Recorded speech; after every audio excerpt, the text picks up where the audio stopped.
26절까지 말씀을 보도록 하겠습니다.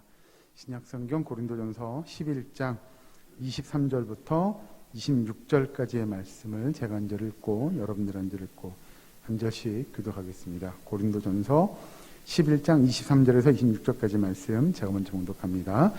내가 너희에게 전한 것은 주께 받은 것이니 곧 주 예수께서 잡히시던 밤에 떡을 가지사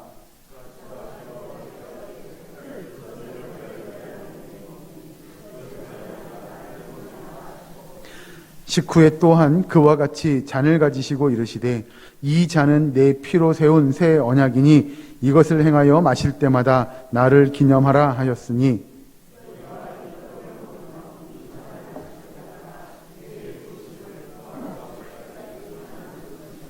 아멘. 잠시 기도합니다. 사랑과 하나님 감사합니다.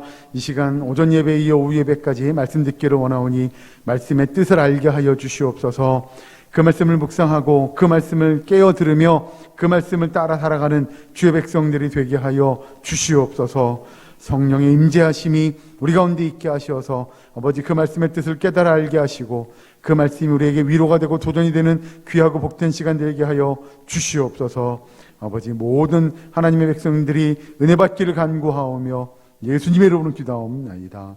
아멘. 오늘 말씀은 고린도전서 11장 23절에서 26절까지 말씀입니다.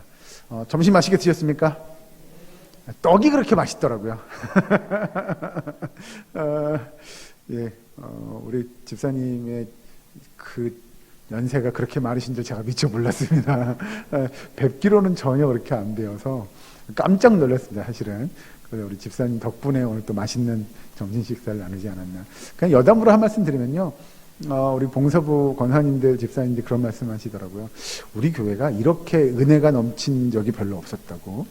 거의 한 달에 한 두세 번 정도 평균?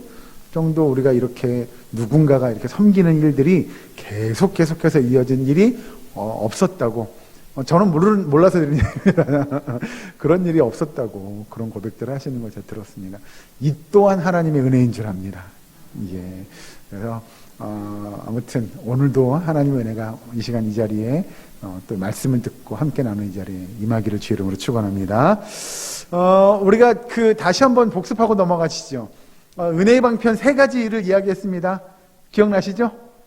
세 가지 뭐라고 그랬죠? 말씀, 기도, 성례. 근데 우리는 이 성례를 나누어서 보고 있습니다. 지난주에 뭐에 대해서 배웠죠? 지난주에 뭐에 대해서? 세례. 지난주에 세례에 대해서 배웠고 오늘은 그러면 나누어서 성찬에 대해서 오늘은 배우려고 합니다. 은혜의 방편 세 가지는 말씀, 성례, 한 가지 뭐라고 그랬죠? 기도. 이건 여러분이 외워두셔도 좋을 것 같습니다. 우리의 교리적인 것이니까요. 자, 그 가운데 오늘은 성찬에 관한 이야기를 보려고 합니다. 여러분 먼저 우리가 과연 성찬, 다 아시리라 생각이 들지만 성찬이란 무엇인가라고 하는 것을 좀 살펴보려고 합니다. 우리가 여러분 성찬은 제가 성찬식 할 때마다 여러분들에게 그런 말씀 드립니다. 성찬식을 앞서서 성찬식에 대한 의미를 설명할 때 성찬은 누가 정하신 예식이라고요? 성찬은 누가 정하신 예식이라고요? 그렇죠. 성찬식 할 때 신령한 것 때문에 그걸 미처 듣지 못하셔서 성찬은 예수님께서 정하신 예식이다. 기억나십니까? 예. 성찬은 예수님께서 직접 정해주신 예식입니다.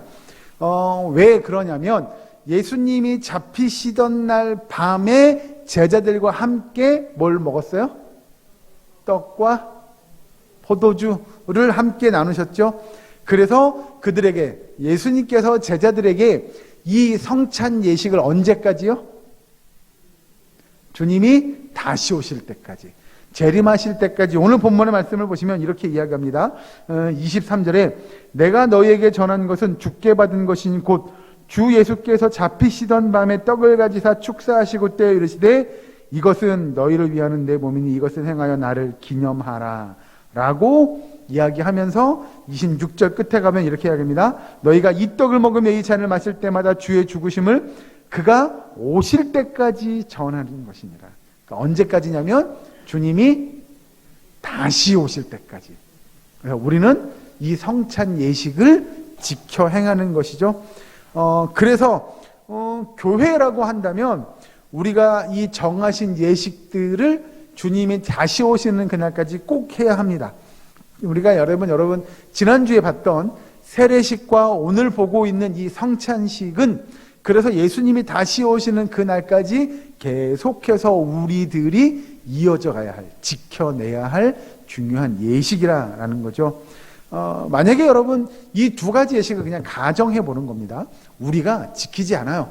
잊어버렸어요. 그럼 어떻게 될까요? 그럼요. 우리는 그런 걸 한 번도 상상해 본 적이 없죠. 그런 걸 생각해 본 적도 없습니다. 성찬 예식을 우리가 잊어버려요? 지키지 않아요? 행하지 않아요? 그러면 어떻게 되죠? 라고 이야기한다면 뻔하죠. 왜? 예수님께서 직접 이 성찬 예식을 만들어 주시고 이걸 내가 다시 올 때까지 너희들이 이걸 지켜 행하라 라고 이야기하면서 예수님이 하신 말씀이 있죠. 24절에 이것을 행할 때마다 뭐 하라고요? 나를 기념하라 라고 말씀하신 거죠, 직접?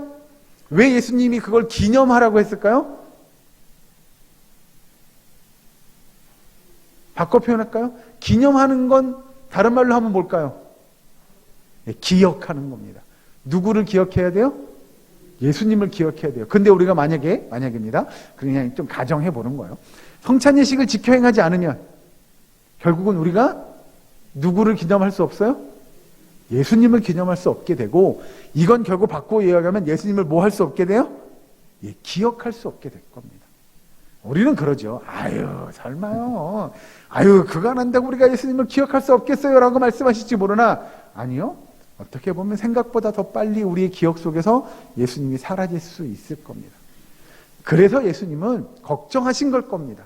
그래서 이 성찬 예식을 직접 제정하시고 예수님의 제자들에게 내가 다시 올 때까지 너희들이 기념해서 이 예식을 지켜 행하라 라고 말씀하신 것이죠. 여러분, 성찬, 오늘 이제 집중적으로 살펴볼 이 성찬 예식이 갖는 그런 의미는 뭐냐라는 거죠. 뭘까요? 우리가 여러분 성찬식 하면 두 가지를 빼놓을 수 없겠죠. 방금 말씀하신 대로 뭐하고 뭐가 필요해요? 떡과 포도주. 왜 그러면 예수님은 떡을 떼주고 포도주를 마시게 했을까요? 를 우리가 좀 살펴보면 우리가 오늘의 방금 들은 이 내용을 이해하기가 쉬울 것 같습니다. 성찬식이 의미하는 게 도대체 무엇인가 라고 하는 겁니다. 무엇이냐면 여러분 떡과 포도주를 먹는 건 결국 우리에게 있어서 우리가 아는 대로 이건 일종의 의미, 모형을 담고 있는 거잖아요. 예수님께서 그래서 떡을 떼주며 제자들에게 뭐라고 그러죠? 이 떡은 뭐라고요? 내 살, 내 몸이니, 내 살이니 이런 얘기하죠. 포도주를 나눠주면서 뭐라고 이야기해요? 내 피라고 이야기하죠. 우리는 떡과 포도주를 먹으며 결국 무엇과 무엇을 먹는 거냐? 예수님의 살과 피를 먹고 마시는 것처럼 우리가 그걸 대하는 거죠. 즉 우리가 왜 예수님의 몸과 예수님의 피를 나누어 먹어야 했느냐? 이게 도대체 뭘 의미하는 거냐라는 겁니다. 예수님의 몸과 피를 먹고 마시는 게 우리에게 어떤 의미가 있느냐라고 하는 것들을 여러분 좀 살펴보셨으면 좋겠습니다. 여러분 예수님께서 결국 예수님의 몸을 떼어주고 피를 마시게 하는 건 결국 우리를 뭐 하게끔 하기 위함이냐면 아주 간단하게 정리하면 그겁니다. 우리를 살리려고. 이해되십니까? 우리를 살리려고. 결국 여러분 우리를 살리려면 우리는 예수님의 몸과 예수님의 피를 뭐 해야 돼요? 먹어야 돼요. 마셔야 돼요. 그래서 제자 중에 한 명이 그러죠. 저는 그럼 못 먹는다고. 그러니까 뭐라고 그래요, 예수님께서? 그렇죠. 권사님 대단하시면. 혹시 대답 아무도 안 해줄까봐. 제가. 예수님이 그러잖아요. 그럼 너와 내가 뭐가 없어요? 상관이 없다. 라는 거잖아요. 그 이야기인 즉슨 이 몸과 이 피를 먹고 마시는 자라야만이 나와 상관이 있다. 무슨 상관이죠? 예수님 안에. 나도 예수님 안에. 우리 권사님 정답이에요. 나도 우리도 누구 안에 있는 거예요? 예수님 안에. 예수님도 내 안에. 그러면 이걸 우리를 뭐라고 표현하냐면 우리는 주님 안에서 한 지체 또는 한 가족 이렇게 표현하는 거죠. 그렇죠. 영생을 얻는 거죠. 그건 좀 이따가 보겠습니다, 원사님. 조금 이따가. 너무 진짜로 빨리 나가셔서. 자, 그러면 이 성찬, 예수님께서 정해 주신 성찬의 기원을 좀 보려고 합니다. 여러분, 성찬식을 우리는 다른 말로 뭐라고 했냐면, 혹시 그런 그림 보셨나요? 굉장히 유명하신 분이 제가 그림을 준비할 거 그랬나 봐요. 그림에 보면, 예수님이 12명의 제자들과 함께 식탁에 이렇게 착 넣어가지고, 그 식탁에 교제 나누는 그림 보셨죠? 누가 그린 거죠? 그래요. 네. 저는 몰랐어요. 나중에 기회 되면 여러분 한번 보시죠. 그 그림이 가지고 있는 아주 독특한 구도가 있습니다. 나중에 제가 한번 보여드릴게요. 그 그림의 구도가 뭐라고 해야 될까요? 가운데를 정점으로 해서 사방으로 쭉쭉쭉쭉 펼쳐져 나가는 그런 구도가 있어요. 그거 보면서 이거 확실히 그 미술가들이 보는 건 다르구나 라는 생각이 드는데요. 그 그림을 보면 우리는 그 그림의 제목이 뭐죠? 최후의 만찬 이렇게 하죠. 그래서 여러분 성찬식을 다른 표현으로 뭐라고 하냐면 주의 만찬 이렇게 이야기합니다. 이해되시죠? 왜 만찬이죠?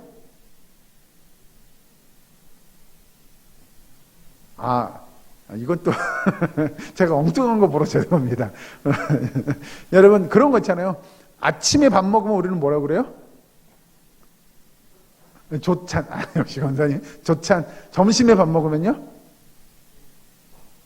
뉴스 안 보시나요? 뉴스에 보통 나오잖아요. 대통령이 누구누구와 함께 점심에 뭐 먹었다 할 때 뭐라 그래요? 그걸 오찬. 그 저녁에 먹으면 저녁에 먹으면 만찬입니다. 예수님이 오늘도 나오시죠? 그 본문에 주께서 잡히시던 날 언제예요? 밤에 제자들과 함께 떼셨죠? 저녁은 야식이죠. 그렇죠. 밤참인가요? 야식인가요? 예. 그래서 최후의 만찬, 우리가 주의 만찬이라고, 그래요. 야식은 안 되는데. 살쪄서.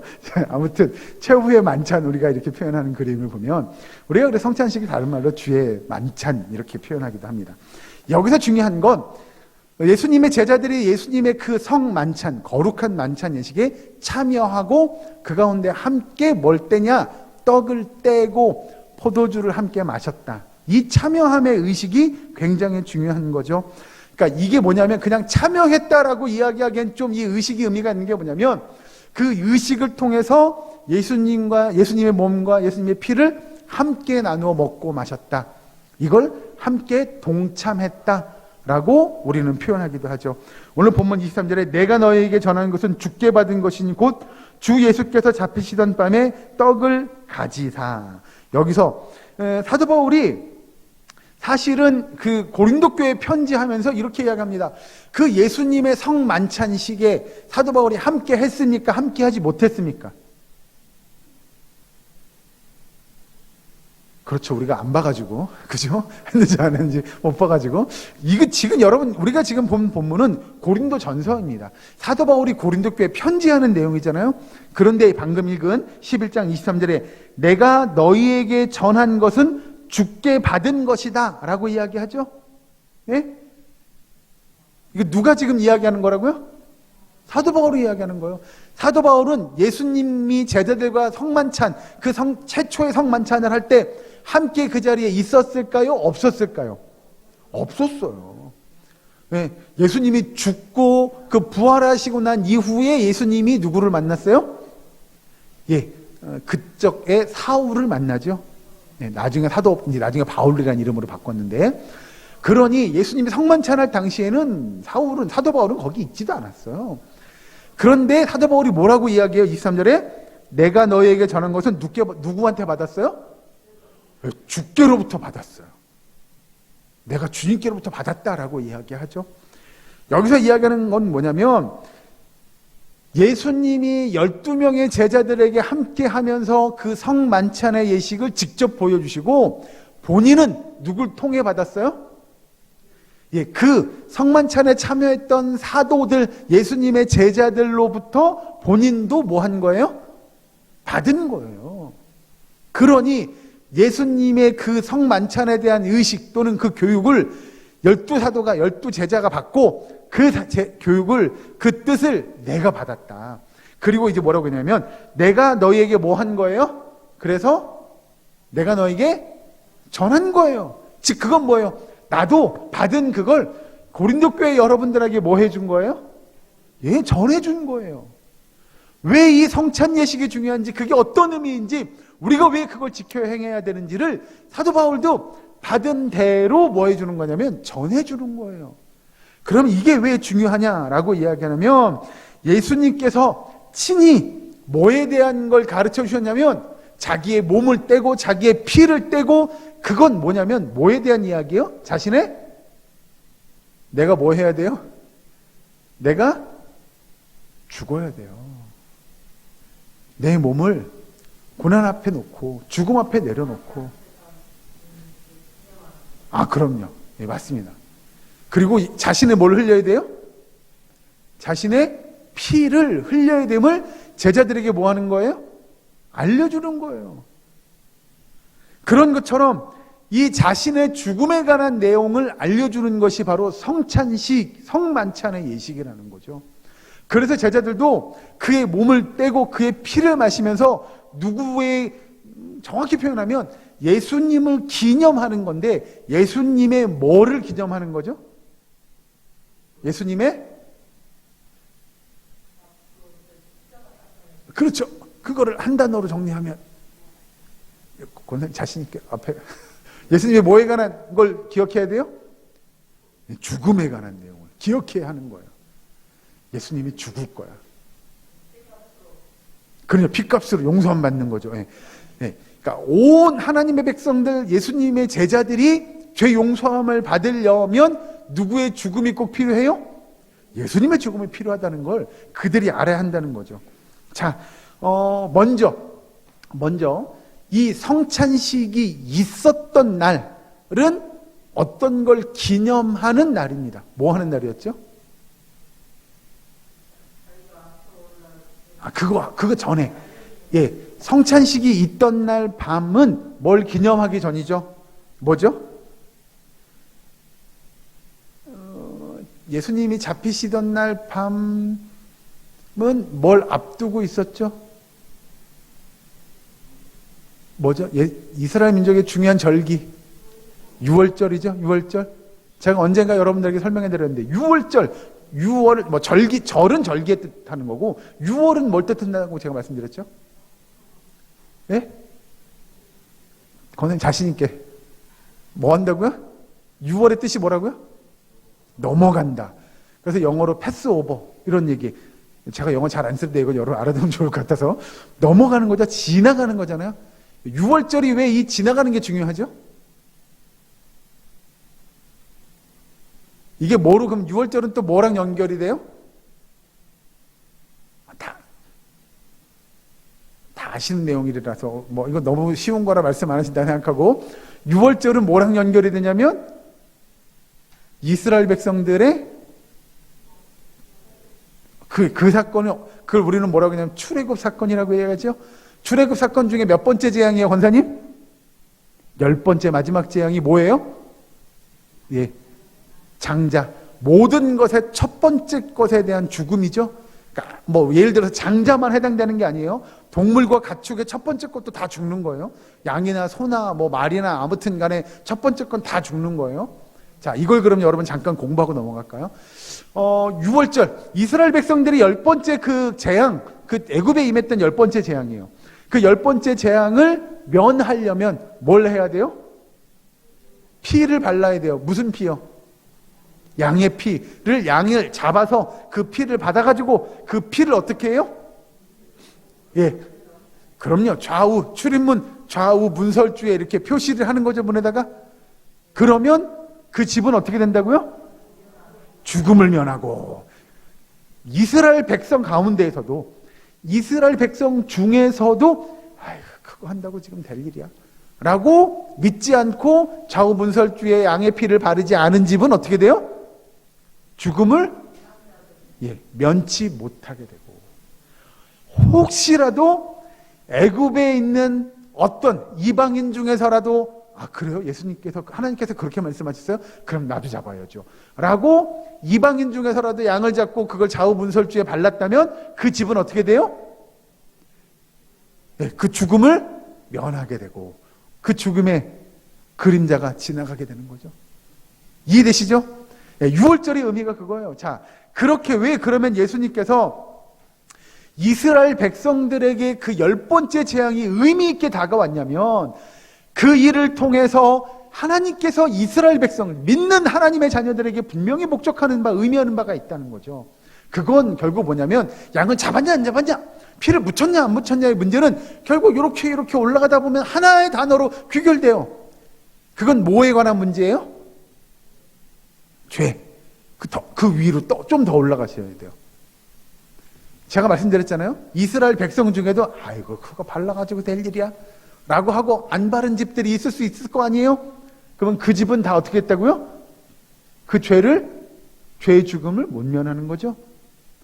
그런데 이방인 중에서도 누구는 발랐어요? 그러면 그 집은 넘어가요. 이게 기준이 뭐죠?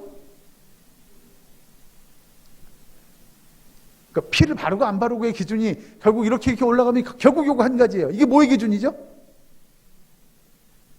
이건 뭐의 기준이냐면 여러분, 믿음의 기준입니다. 뭐에 대한 믿음이죠? 여러분, 뭐에 대한 믿음이죠? 말씀에 대한 믿음이죠. 그죠? 모세를 통하여 하나님이 야 이렇게 해라 라고 전달되어진, 그 선포되어진 하나님의 말씀을 믿느냐 믿지 않느냐의 차이예요. 그러니까 이게 뭐냐면 이스라엘 족속이냐 이방 민족이냐의 차이가 아니고요, 이스라엘 족속이든 이방 민족이든 간에 믿은 대로 행하면 어떻게 돼요? 그가 뭘 받아요? 죄로부터 구원을 받게 될 거다 라는 겁니다. 이해되시죠? 자, 우리가 그러면 어린 양의 피를 좌우 문설주에 바른 그 사건을 통해서 정말 하나님의 그 역사가 우리 가운데 임하는구나, 그 말이 진실이었구나, 그 말이 참이구나, 내가 하나님 말씀 믿기를 잘했구나 라고 하는 일들을 이스라엘 민족이든 이방 민족이든 분명히 그 믿음 안에서 믿고 그 믿음대로 행한 그 집은 지나갈 거예요. 넘어갈 거예요. 그 일이 분명히 일어날 거기 때문에 그렇죠. 그래서 성찬 예식을 왜 예수님께서 기념하라라고 이야기했냐면, 어린 양을 잡아가지고 그 좌우 문설주에 발라놓은 그 다음날 아침에 죽임을 당하지 않았던 것처럼, 그 죄에 대한 대가를 치르지 않고 넘어갔던 것처럼, 우리가 예수님의 그 몸과 예수님의 피를 받아 먹고 마심으로 그 구원의 은혜, 하나님의 뜻, 예수님의 그 놀라운 구원의 역사들을 내가 믿고 그 말씀대로 지켜 행하면, 너희들이 이걸 지켜 행하라, 나를 기념해라 라고 한 것들을 우리가 끝까지 잘 지켜 기념하여 행하면 우리도 언젠가 어떻게 돼요? 그 죄의 심판대 앞에 섰을 때 그 죄의 심판이 우리를 어떻게 할 거예요? 면하는 거죠. 아까 말씀드린 대로 단어를 쓰면 유월 뭐 하는 거예요? 우리를 지나갈 거예요. 우리는 그 진노의 심판을 당하지 않게 될 거예요. 면하게 될 거라는 거죠. 그러니 여러분, 성찬식의 의미는 굉장히 중요합니다. 우리가 그냥 오늘 포도주 한 잔 마시겠네? 여러분, 그런 의미로 성찬식에 참여하시면 안 돼요. 왜 예수님께서 이걸 기념하라고 이야기했는지, 그걸 기념하는 게 우리와 어떤 관계가 있는지, 그리고 그것이 어떤 의미인지를 여러분 분명히 아셔야 돼요. 그러지 않으면 오늘 떡 먹겠네 예배 시간에 뭐 이렇게. 제가 중학교 3학년 고등학교 1학년 그땐 그랬던 것 같아요. 어른들 예배를 한 번도 참석 안 하다가 오늘 성찬식 간대 그러면 지금 앉아가지고 빵 요만한 한 조각 얻어먹고 포도주 한 잔 얻어먹는데, 그런 느낌으로 저 중학교 때 고등학교 때 성찬식에 참여한 적이 있거든요, 어렸을 때. 그런데 여러분, 성찬식의 의미는 그냥 요거 한 잔 먹고 그런 의미만 담고 있는 게 아니라는 겁니다. 그러니 이게 얼마나 중요한 의식이었겠냐는 거고요. 예수님께서 그래서 친히 성찬식을 제정해 주시고 이걸 내가 다시 오는 그때까지 너희들이 기념해서 이걸 지켜 행하라라고 말씀하신 거라는 거죠. 자, 여러분, 그래서 성찬식의 의미는 내 몸을 먹고 내 피를 마시는 그 이가 예수님의 그 십자가 보혈의 공로를 의지하고 예수님의 그 십자가에서 그가 죽으심을 우리가 믿음으로 그 성찬식에 참여한다고 하는 겁니다. 여러분, 첫 번째의 의미가 우리가 그 유월절에 예수 그리스도의 의미를 갖고 참여하는 거라고 한다면, 두 번째는 이게 뭐냐면, 지금 이스라엘 백성들의 성찬식에 참여가 저기 과거에 출애굽할 당시에 하나님께서 이스라엘 백성들의 선조들에게 어떤 의미였는지 그 과거의 의미를 이야기한다면, 두 번째 성찬의 의미는 여러분 미래를 내다보는 겁니다. 이게 뭐냐면, 여러분 아까 보셨잖아요. 잘 보시면 26절에 그가 오실 때까지 뭐 하는 거예요? 전하는 거예요. 그 성찬 예식을 전하는 거예요. 그러면 우리에게 믿음이 있어야 돼요. 성찬 예식을 전하기 전에 뭐에 대한 분명한 믿음이 있어야 돼요. 뭐에 대한 믿음이죠? 자, 방금 읽은 다시 한번 볼까요? 26절 말씀 같이 한번 읽어보겠습니다. 본문 고린도전서 11장 20절 시작. 너희가 이 떡을 먹으며 이 잔을 마실 때마다 주의 죽으심을 그가 오실 때까지 전하는 것이니라. 언제까지요? 오실 때까지. 그럼 우리에게 믿음이 있어야 되죠? 무슨 믿음이요? 예수님을 믿는데 뭐에 대해서 믿죠? 어떤 걸 믿는 거죠? 자, 방금 읽으셨잖아요, 권사님. 26절 중반에 언제까지요? 오실 때까지. 무슨 믿음이 있으셔야 돼요? 예, 다시 오신다고 하는 믿음이 있어야 돼요. 그런 거잖아요. 성찬식을 하는데 이거 언제까지 해요? 뭐 천년 만년 그냥 죽고 뭐 그냥 할 때까지 그냥 무조건 계속해야 돼요가 아니고요. 이 예식은 다시 오실 때까지, 예수님의 재림하실 때까지 하는 거예요 라고 한다면, 그래서 우리에게 있는 믿음 하나를 우리는 점검해야 하는데, 그게 뭐냐면 예수님은 분명히 뭐 하신다는 거예요? 다시 오신다는 거예요. 할렐루야. 그래서 여러분, 우리의 믿음이 하나 필요해요. 성찬 예식을 통해서 예수님이 분명히 다시 오신다고 하셨어요. 우리는 그 예수님의 그 말씀을 믿어요. 그게 너무나 중요한 거죠. 사실 이스라엘 백성들, 출애굽했던 이스라엘 백성들에게 하나님께서 믿음을 이야기합니다. 이 유월절은 누군가에 대한 예표야, 누군가를 예표하는 의식이야를 그 이스라엘 백성들, 구약 백성들에게 보여줘요. 그래서 이스라엘 백성들은 그 유월 절기를 지키면서 그들도 믿는 거예요. 어느 날 메시아가 와서 우리의 죄를 용서해주고, 아까 말씀드린 패스오버, 우리의 죄를 지나가게 하고 우리가 그 죄의 대가를 치르지 않고 주님께서 우리 죄를 용서해줘서 우리가 그 죄의 벌을 받지 않게 해주실 거라고 하는 그 믿음을 가지고 그들도 살아가는 거예요. 제가 말씀드렸잖아요. 구약 백성들이 믿는 믿음과 예수님이 오셨던 2000년 전의 제자들의 믿음과 오늘을 살아가는 저와 여러분들의 믿음은 같아야 달라요? 다른 분들은 잘 모르겠는 것 같은데, 여러분, 이 믿음은 같아야 됩니다. 구약 백성들이 믿는 믿음과 2000년 전의 믿음과 오늘날의 믿음이 달라요? 여러분, 그러면 기독교는 잘못된 겁니다. 똑같은 믿음입니다. 구약 백성들도 믿었어요. 뭘 믿었다고요? 메시아가 다시 온다고 믿으면 안 되는데, 원사님. 아직 오시기 전이라. 구약 백성들도 믿었어요. 뭘 믿었냐면 메시아가 올 거다. 그래서 언젠가 우리들을 구원해 줄 거다 라고 하는 걸 구약 백성들도 믿었어요. 아브라함도 믿은 거예요. 그럼 우리도 믿는 거잖아요. 뭘 믿는다고요? 언젠가 메시아가 올 거다를 우리도 믿는 거잖아요. 그런데 우리는 알아요. 이미 그분이 한번 왔다 가셨어요. 그래서 다시 올 거예요. 우리는 더 확실하죠.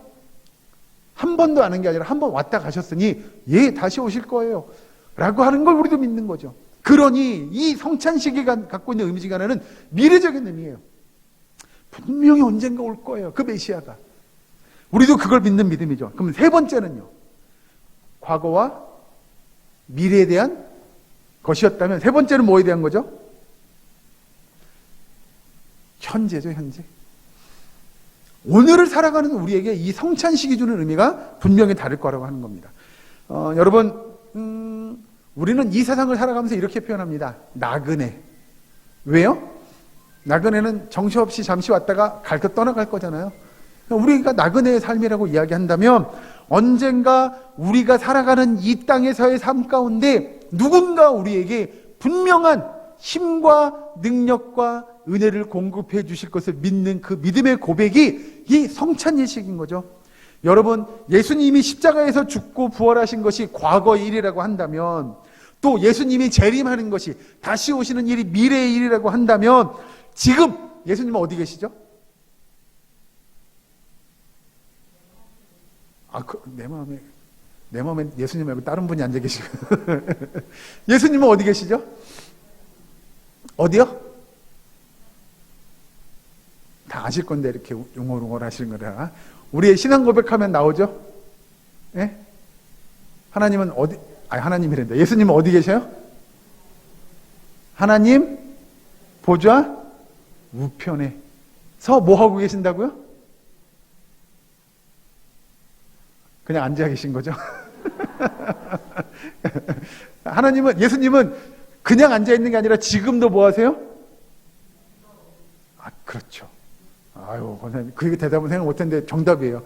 기도하고 계세요. 이걸 그래서 뭐라고 그래요, 우리가? 중보라고 이야기하죠.